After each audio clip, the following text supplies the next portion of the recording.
Thursday morning இன்னைக்கு மழையும் வெயிலும் ஹைட் அண்ட் சீக் விளையாடிட்டு இருந்ததா என்னன்னு தெரியல.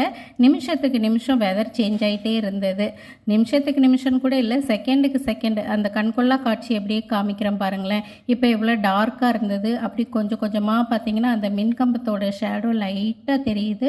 அதுக்கப்புறம் இன்னும் கொஞ்சம் செகண்டில் பார்த்தோம் அப்படின்னா அந்த மரத்தோட ஷேடோவே நல்லா டார்க்காக தெரியும். இந்த மின்கம்பத்தோட ஷேடோ இந்த பக்கம் வந்துருச்சு. திடீர்னு கொஞ்ச நேரத்தில் மழை வர ஆரம்பிச்சிருச்சு. குடுகுடுன்னு ஓடி போய் துணி எடுக்கலான்னு பார்த்தா டக்குன்னு மேலே போகிறதுக்குள்ளே வெயில் அடிக்குது. இந்த மாதிரி தான் என்னோடய பொழப்பு போச்சு. சரி, முக்கியமான துணியை கீழே போட்டுட்டு மேலே பாதி துணியை விட்டுட்டு வந்துட்டேன். இதை பார்த்தா வேலைக்காகாதுன்னு சாம்பார் வைக்க ஆரம்பிச்சிட்டேன். குழந்தைங்கள ஸ்கூலுக்கு அனுப்பிட்டு தான் சாம்பார் வைக்க ஆரம்பித்தேன். ஸ்கூலுக்கு வந்து தக்காளி சாதமும் எங்கும் எடுத்துகிட்டு போயிருந்தாங்க. கொஞ்சம் ட்ரையாக எடுத்துகிட்டு போனாங்கன்னா ஈவினிங் வீட்டுக்கு வரும்போது கொஞ்சம் லிக்விடாக நல்லா இந்த மாதிரி கொடுப்பேன். கொஞ்சம் ஃபில்லிங்காக இருக்கும். கோதுமை தோசைக்கு ஊற வச்சுருக்கேன், ஈவினிங் அரைக்கணும். ஒரு வழியாக இருந்த பாத்திரத்தையும் கையோடு தேய்ச்சி போட்டாச்சு.